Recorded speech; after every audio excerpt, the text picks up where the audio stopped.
Hello everyone, I am Dr. Parul Gupta. I am a gynecologist by profession and we are starting a series of obstetrics and gynecology lectures for medical students and medical professionals about the basic concepts of things which we are generally dealing during our practice with obstetrics and gynecology. Since we are starting up with this series, we will be starting with menstrual cycle. Menstrual cycle is the basis and basic of gynecology. What is menstruation? Menstruation is visible manifestation of cyclical physiological uterine bleeding. See, I have taken only the important points. Visible manifestation, that means it should show that yes, there is bleeding from the vagina. It is a cyclical physiological uterine bleeding. Every word is important. If you are an exam going student, whether you are doing your MBBS or your post graduation, these words are important from your exam point of view, whether it is a written exam or a viva. So, it is a visible cyclical physiological uterine bleeding. Why uterine? There is some other source may be there, some cervical or vaginal, but we are mainly talking about uterine bleeding and shedding of the endometrium. This is important. Following invisible interplay of hormones mainly through hypothalamo pituitary ovarian axis. So, these are the things which I have underlined. These words need to be there in your definition, that it is visible, cyclical, physiological uterine bleeding due to shedding of the endometrium, and there is an invisible interplay of hormones which will be there if it is normal hypothalamo pituitary ovarian axis, right? What I am talking about right now? Since it is a long topic, in this session I will be talking mainly about the endometrial cycle, but for the basis I would like to tell you that we are having hypothalamus, right? And then there is your pituitary gland. There is a female reproductive system.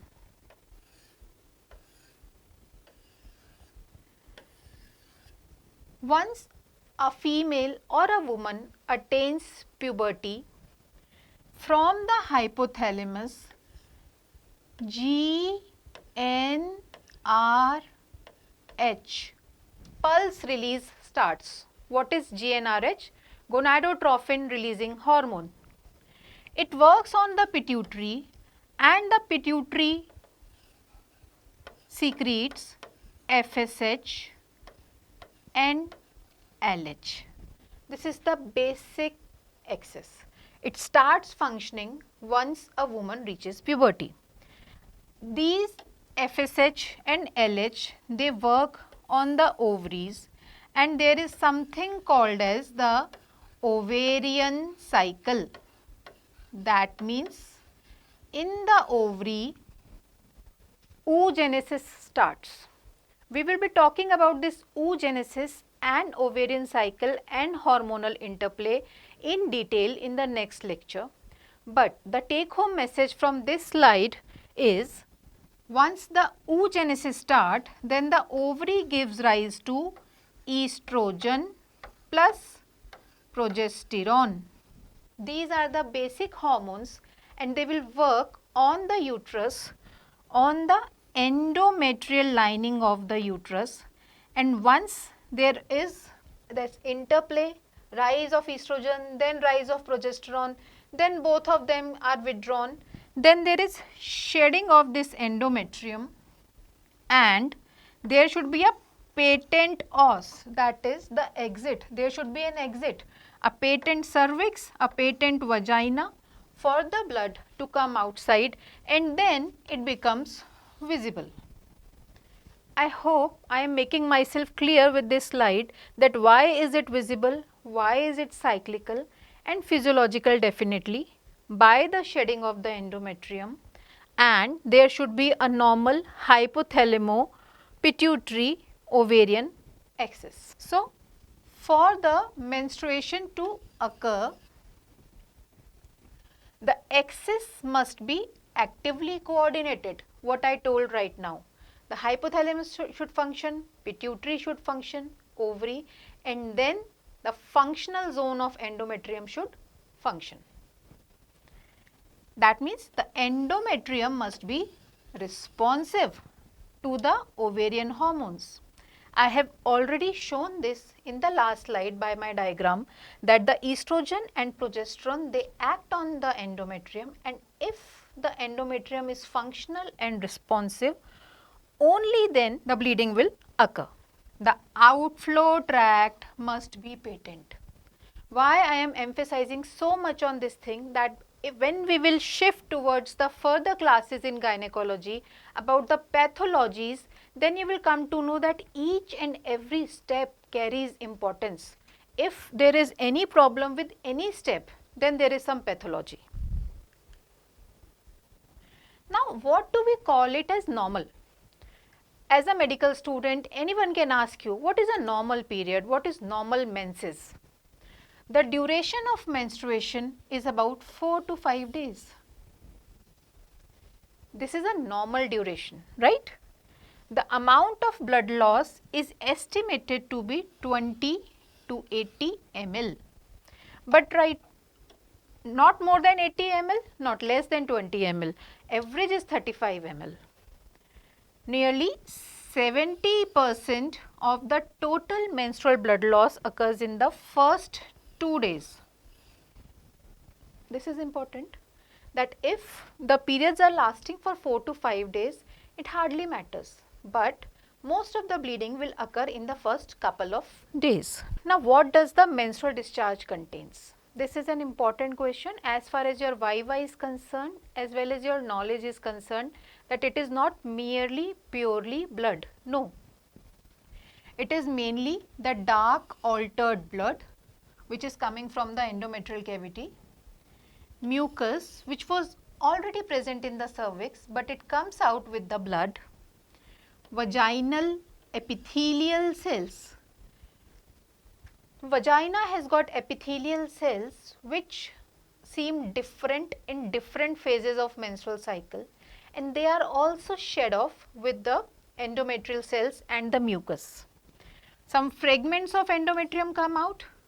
Prostaglandins, definitely we will be talking about these. These prostaglandins are chemicals and enzymes which are present in the endometrial cavity already, and they function during the time of menstruation. The enzymes and bacteria. What bacteria? They are not pathognomic bacteria. They are the normal commensals, the Dodderline bacilli, which are already there in the vagina. So, a mixture of all of these is the menstrual discharge. Only the important things I have kept in this lecture, they have to be memorized for your future, whatever you are doing. It could be asked to you any time. So, what is the age of menarche and what do we mean by menarche? Menarche is the time when a woman attains puberty and starts menstruating. So, it is 11 to 15 years with an average of 13 years.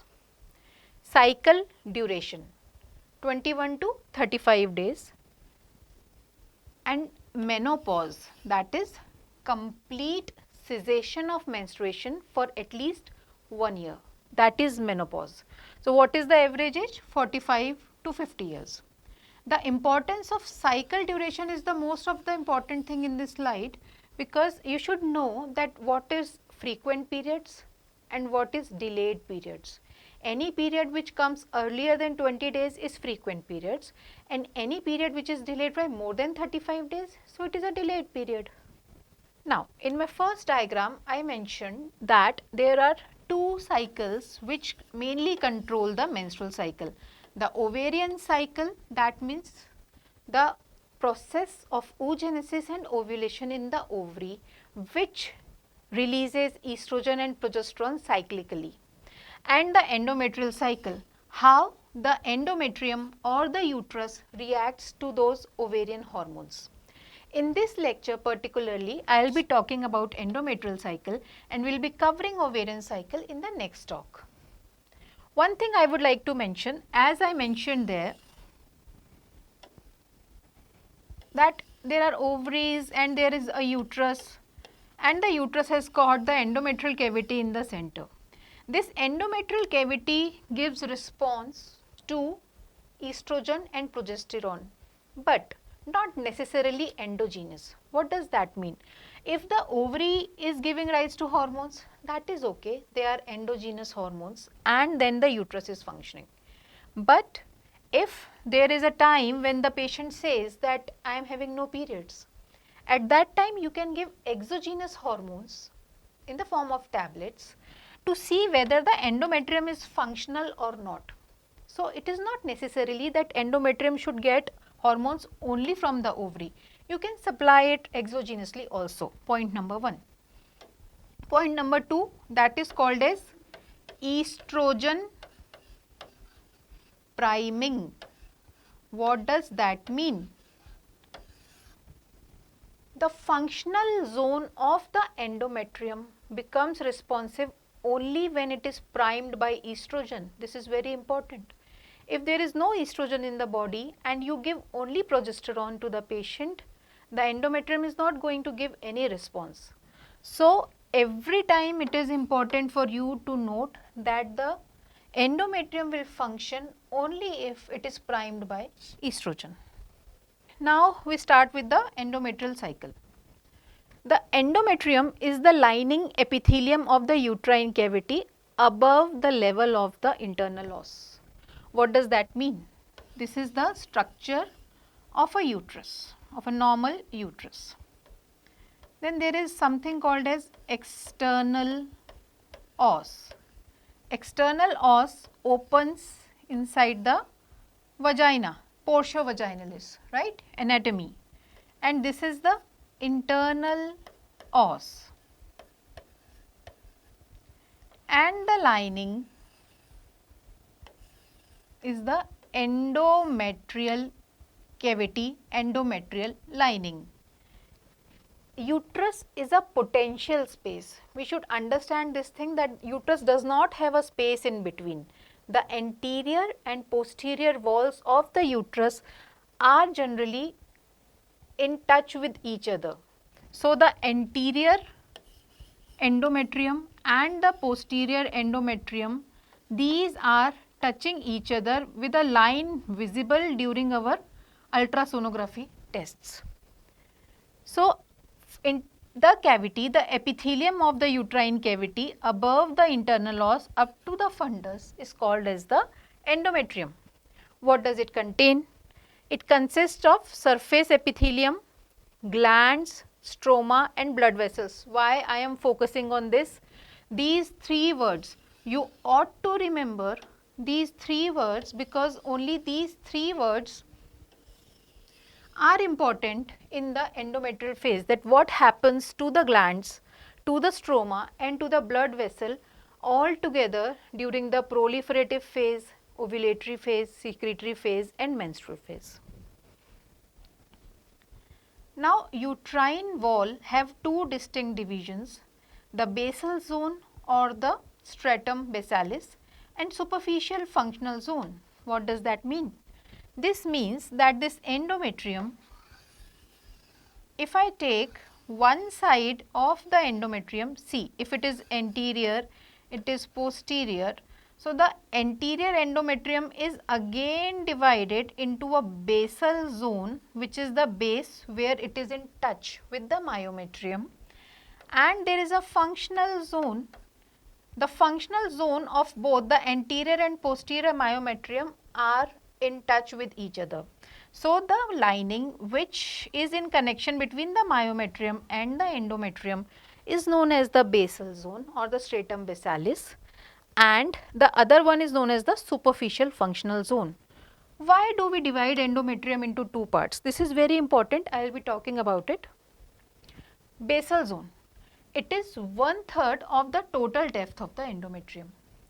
As I have shown earlier also, this is the endometrium, and only the 1/3 of this part is the basal zone.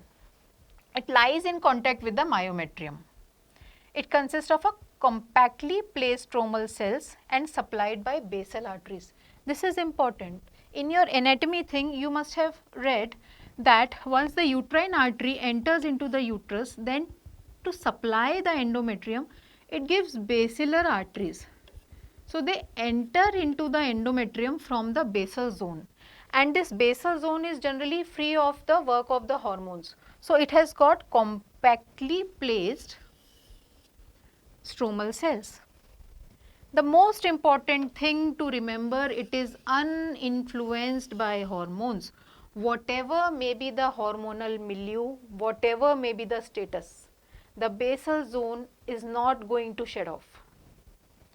So, it has got no cyclical changes.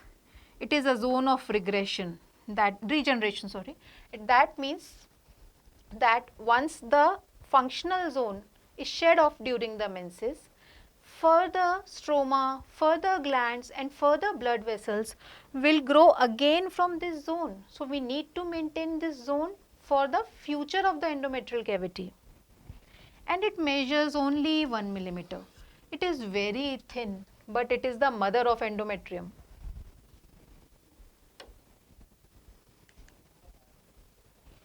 Functional zone. This zone is under the influence of fluctuating, very important, fluctuating cyclic hormones. What does that mean? There is a interplay. Estrogen rises, then progesterone rises, then both of them go. So, this fluctuating cyclical ovarian hormones, they have influence on functional zone only. 4 stages of functional zone during this whole endometrial cycle. What is this? Regenerative, proliferative, secretory and menstruation. We need to remember this all throughout our medical career, because every other pathology, every other treatment, every other patient management, it starts from these phases only. If you master these phases, you can master your subject very easily. Stage of regeneration. What does that mean? That once menstrual shedding has already occurred or it is through, basically it starts during the menses. So, we need to regenerate and rejuvenate the thing which is already shed off. So, regeneration of the endometrium starts even before the menstruation ceases. Obviously, that is why the menstruation ceases. It is completed 2 to 3 days after the end of the menstruation. So, once the bleeding stops, even after that for 2 to 3 days, the stage of regeneration goes on.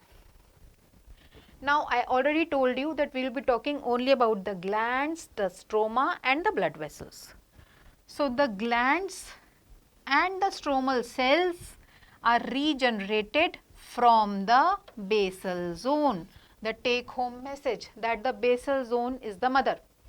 Every regeneration will occur from the basal zone, and the thickness averages around 2 millimeter. I am emphasizing that this thickness mainly for the post-graduation students and those who are in clinical practice with this, because in your ultrasonography reports you will be getting the thickness of the endometrium in millimeters, so that you can correlate that which phase we are in which phase this sonography was being performed. And for NEET aspirants also, you are getting questions based on the ultrasonography and clinical scenarios.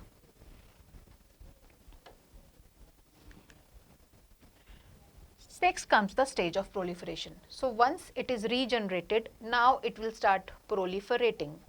Proliferation generally occurs under the influence of estrogen.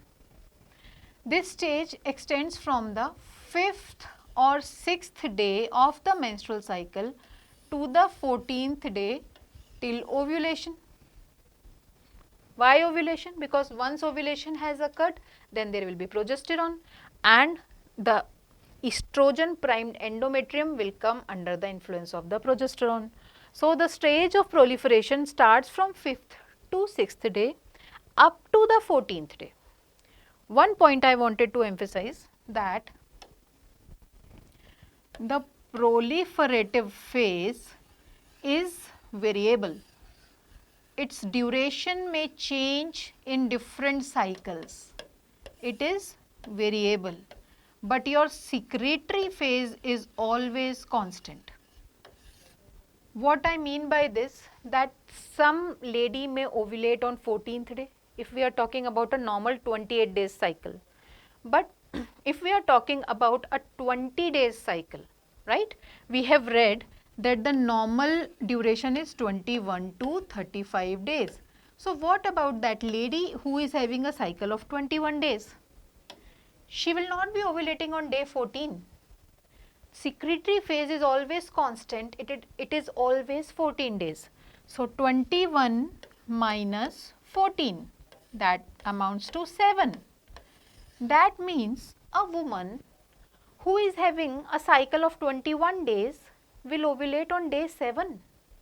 So the proliferative phase will be of hardly 2 to 3 days. In 2 to 3 days, the whole of the estrogen will work on the endometrial cavity and proliferation will occur.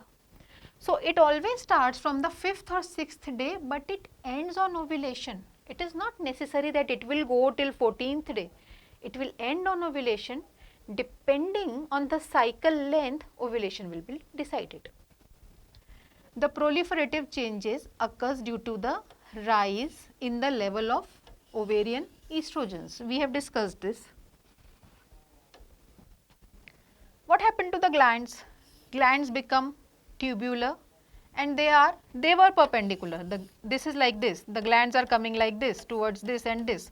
So they are always perpendicular. So the glands become tubular and lie perpendicular. The epithelium becomes columnar with the nuclei placed at the base. Why is this important? This is important from your histopathology point of view, by the thought that in clinical scenarios, sometimes for dating, gynecologists do an endometrial sample biopsy. So looking at the epithelium, we should be able to say that which phase of cycle we are in. What does that mean? That this is the columnar epithelium and the nuclei are placed at the base. The spiral vessels extend unbranched. Simple extension of vessels, no branching, simple proliferation. Things are increasing in size, there is no branching. The thickness measures about 10 to 12. See, the thickness is increasing because the size of the cells are increasing under the effect of estrogens. Now comes your secretory phase.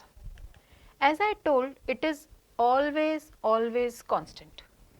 So it begins on day 15 of a normal patient who is having a 28 days cycle, but more effective way of telling is it begins with the ovulation and ends 5 to 6 days prior to menstruation. The changes of the components are due to the combined effect of estrogen and progesterone. One, estrogen priming is important for progesterone to bring about the secretory changes, and progesterone is liberated mainly from the corpus luteum. What is corpus luteum? I will be telling you in the ovarian cycle, but yes, from the ovary, once ovulation has occurred, so the Graafian follicle turns into corpus luteum, which starts secreting progesterone. The endometrium contains receptors for progesterone which are induced by estrogen. Induced by estrogen, very important. Priming by estrogen is important. Thus, the progesterone can only act on the endometrium previously primed by estrogen.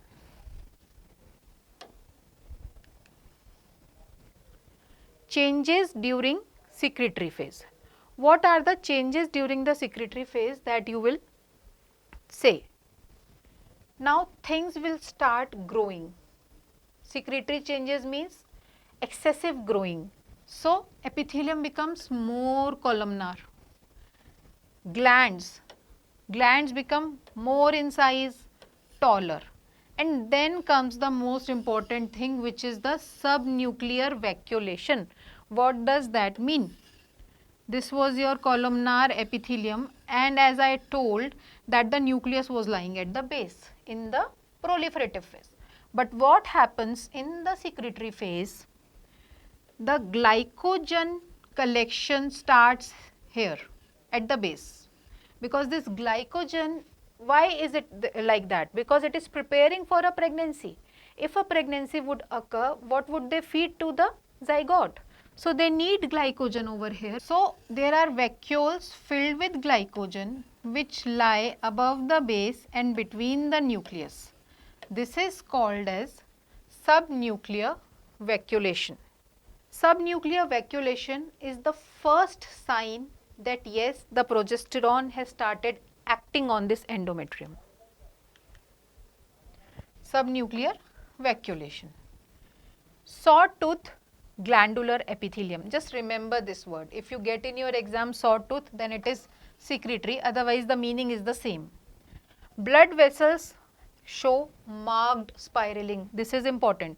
Earlier the blood vessels were only like this, they were lengthening, but now they undergo a spiral change. Why?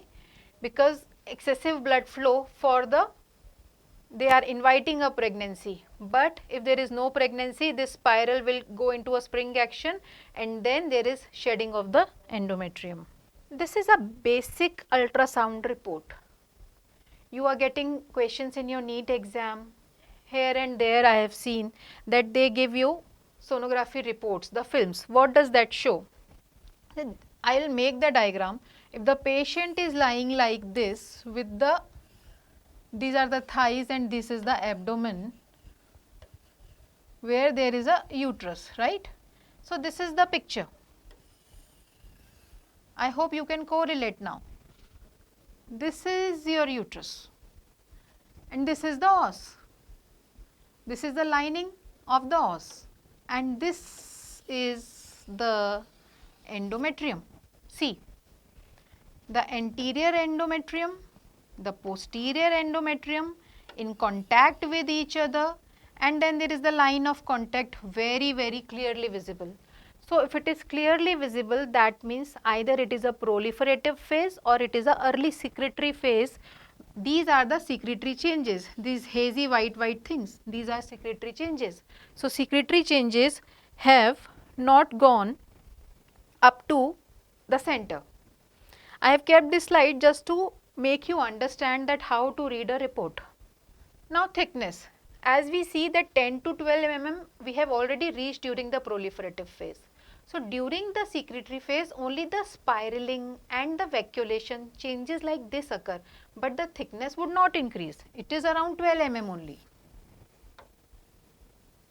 The endometrial growth ceases 5 to 6 days prior to the menses, that is day 22 or 23rd in an infertile cycle. Why infertile? Because we were expecting a pregnancy and the pregnancy has not occurred. So now it is of no use continuing with this progesterone and all the preparations. So in an infertile cycle, the growth will stop on day 22 or 23rd and then they start preparing for the shedding. The regressive changes in the endometrium are pronounced 24 to 48 hours prior to menstruation. So now we are going towards the shedding. There is marked spiraling of the arteries and the withdrawal of hormones. Definitely the hormones like estrogen and progesterone, they are withdrawn and causes intense spasm of the arterioles at the basal part. So that intense spasm will lead to the shedding. Now comes the menstrual phase. What happens? There is degeneration and casting off of the endometrium. The regression of the corpus luteum. Now since the corpus luteum regresses, there is fall of estrogen and progesterone and there is because there is a no hormonal milieu, so the everything sheds off and then there is bleeding. This is your diagram. We will start from the early proliferative phase. You can see the glands, the stroma, the blood vessels. The small things which are appearing, but it is not proliferative, right? And then the late proliferative phase. It has not increased so much in size, but the number has increased and the thickness is increased. And now you see that the glands are more taller, and in the secretory phase, the nucleus comes in the center. Mid secretory, late secretory and menstrual phase. Here everywhere you will find that there is excessive, like the glands become exuberant and there is spiraling of the arteries, and with this spasm the shedding starts. So it is just a pictorial thing to show you how the glands, the stroma and the blood vessels change over the phase from the early proliferative to the menstrual phase. Now, why does a menstrual bleeding occur? Okay, there is no hormone, then why does it start bleeding? Because there is enzymatic autodigestion. MMP enzymes are there, they are already present in the endometrium, but they were not working because of the role of the hormones. But because there are no hormones, the MMP hormones, these autodigestive enzymes, they come into action, they start digesting the cells and the bleeding starts. The bleeding occurs from the broken arteries, veins and capillaries, and also from the stromal hematoma. The blood along with the superficial functional layer is shed into the uterine cavity. The blood coagulates in the uterine cavity, but soon liquefies by plasmin. This is very important in menses. If the bleeding is not very brisk and not very rapid, generally the menstrual blood does not contain clots. Why? Because there is plasmin inside the uterine cavity. You have already read in your pathology things that there is a coagulation cascade, and then there is plasmin which can lyse the clots. So the blood coagulates in the uterine cavity, but it is liquefied by the plasmin. And then in your pharmacology you have read that there are tranexamic acid, there it is a tablet which acts so that the plasmin acts. So the presence of plasmin is very important. Now comes your menstrual cycle, the interplay of hormones, which I am going to tell you by the help of this graph. Here the menstruation had started from day 28 to day 3, and here also. So we will be going through the whole month, and in the center there is ovulation. Now we will study each and every hormone, how many peaks do they have and where do they peak. So first of all, we will start with FSH. This green colored thing is FSH, which is shown on this y axis. Initially the FSH levels are very high, which causes the ovary to secrete more and more estrogens. The estrogen is secreted from the granulosa cells, which we will be talking about in the ovarian cycle. But high FSH levels are there.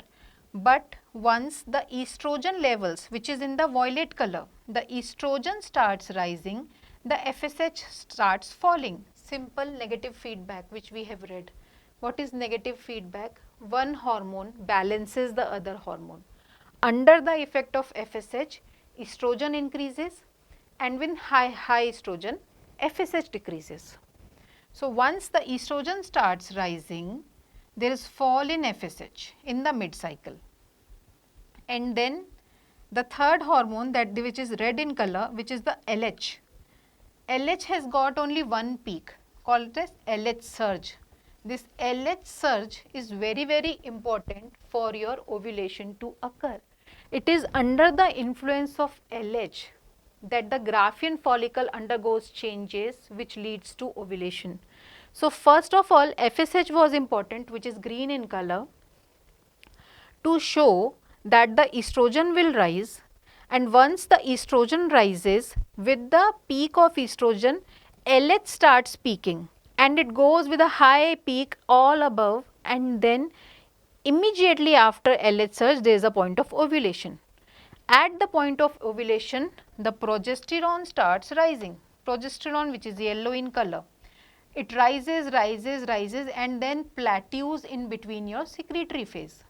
See, very nicely they have shown that after the peak of estrogen there is a high peak of LH, and estrogen which was peaked over here, it goes down and starts rising again, but not that much later in the secretory phase.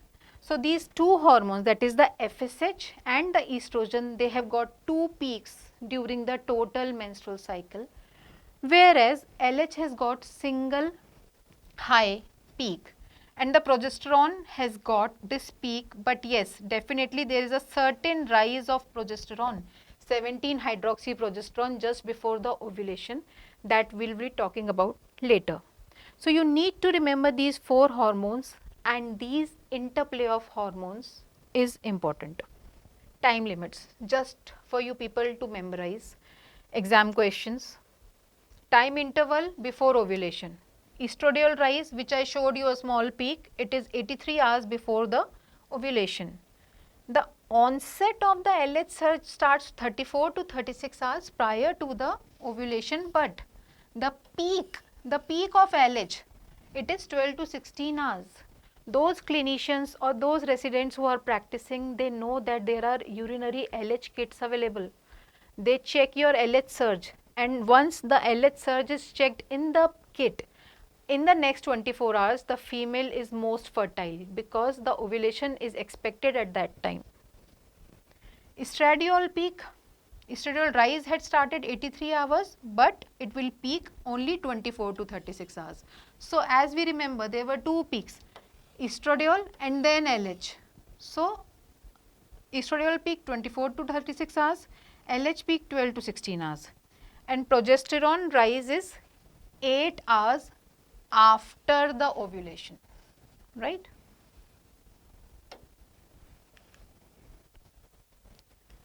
This all I have explained. Now I'll read it out. I explained it in the graph, that what are the role of hormones.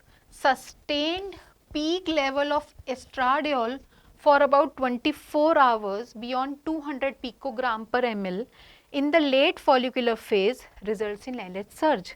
This positive feedback is important. Estradiol was initially causing a negative feedback for FSH, but sustained rise of estradiol causes a positive feedback for LH, and then there is a LH surge. Ovulation occurs 32 to 36 hours after the onset of LH surge and about 10 to 12 hours after the LH peak. The mean duration of LH surge is about 24 hours and the peak LH level plateaus for about 14 hours. You should remember this point and this point.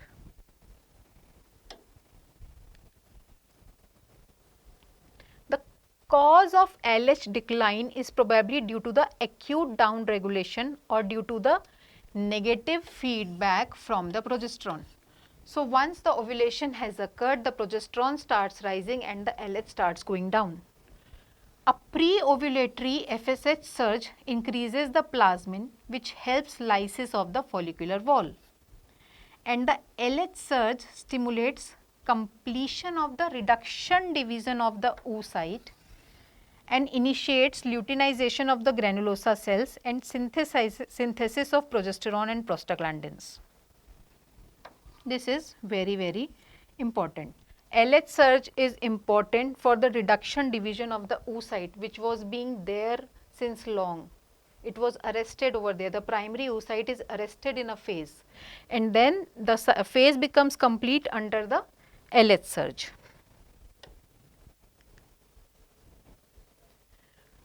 Just to say in a summary, to summarize the things what we have been reading since last half an hour to 40 minutes, what happens in which phase? Menstrual phase, what happens to the stroma, to the glands, to the layer thickness? This we have read in detail, but you should remember, since it is a menstrual phase, shedding, hemorrhage.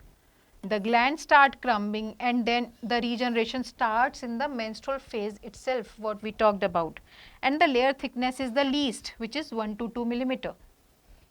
In proliferative phase, the stroma, abundant mitosis, cell proliferation. The glands are straight generally and few are coiled and the thickness is 10 to 12 mm.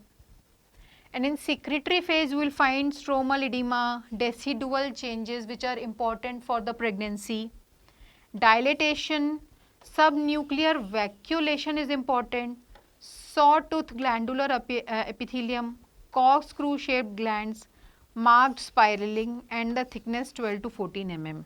So, 1 to 2 mm, 10 to 12 mm, 12 to 14 mm. Menstrual cycle has got this endometrial phase, ovarian phase, estrogen, progesterone, gonadotrophins, which we discussed on in the first slide only, what is the interplay of hormones. And we know that initially it is the menstrual phase, then comes the proliferative phase and then the secretory in the endometrial. Ovarian thing we will be discussing later on in detail, but yes, we know that the menstrual phase and the proliferative phase coincide with the follicular phase. That means ovulation has not yet occurred, but the secretory phase coincides with the luteal phase. That means it is the phase where the corpus luteum is already there. That is why there is progesterone. Estrogen, progesterone both are low in menstrual phase. Why? We know that the corpus luteum was shedding. So, there was low estrogen, low progesterone. So, the endometrium is undergoing shedding. But once the estrogen starts building up, so we are already in the proliferative phase. And then after the ovulation, the progesterone starts rising. It's just like a mathematical equation. You just need to remember. Close your eyes and think about that chart. What about gonadotrophins? Gonadotrophins, initially both FSH and LH are low during the menstrual phase. That is why there is no estrogen. And then FSH starts rising, 2-cell, 2-gonadotrophin theory. We will be reading about this later on.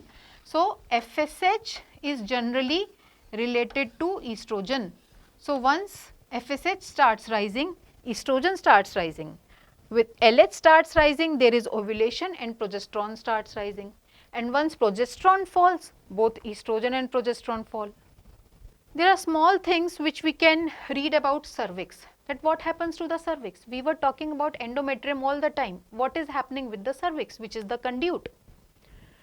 So, internal os, the internal os, remember internal os.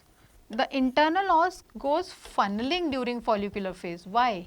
It goes funneling because it is waiting for the sperm to enter, because the ovum is about to come. So, funnel shaped internal os. But if there is no pregnancy in luteal phase, or pregnancy or no pregnancy, whatever, once there is progesterone, it becomes tightly closed because it does not want further sperms. Cervical mucus, it is thin and watery, spin barkate. There is something called a spin barkate phenomenon.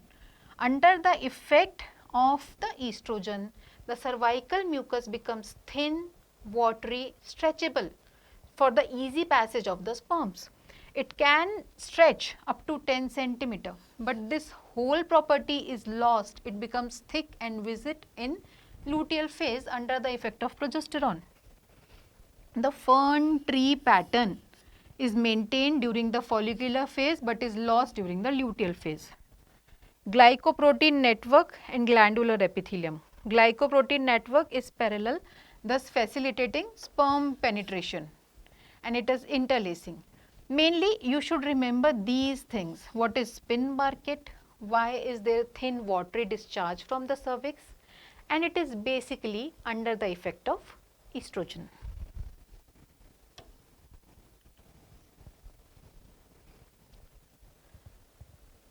The follicular phase and the luteal phase, the cytology, your pap smear of the cervix, what are the cells which are present over there, shows preponderance of superficial large cornified cells, and the background is generally clear.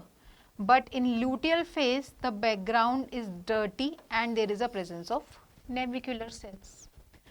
These are only just for your information, not many questions you will be getting from this slide. What are the symptoms of the patient? Pre-ovulatory there is no symptom, the woman is fine. In ovulatory there is pain abdomen, lower part of the abdomen starts paining. There can be slight bleeding from the vagina called as Mittelschmerz. This all we will be talking later on. But a mucoid vaginal discharge, slight vaginal bleeding and lower abdominal pain during the ovulation, that is day 14th of the cycle, is very common. And premenstrual under the effect of progesterone, irritability, lethargy, constipation, acne, pelvic discomfort, abnormal gain in weight and mestalgia. These are basically all are the effects of progesterone. Progesterone is generally a water retention hormone. So with this I finish off with the endometrial cycle, the part of the menstrual cycle which was related to the endometrium and bits of symptoms and cervix during the menstruation. I hope you people must have gained a bit from this lecture, and I will be coming soon again with the ovarian cycle. Thank you so much.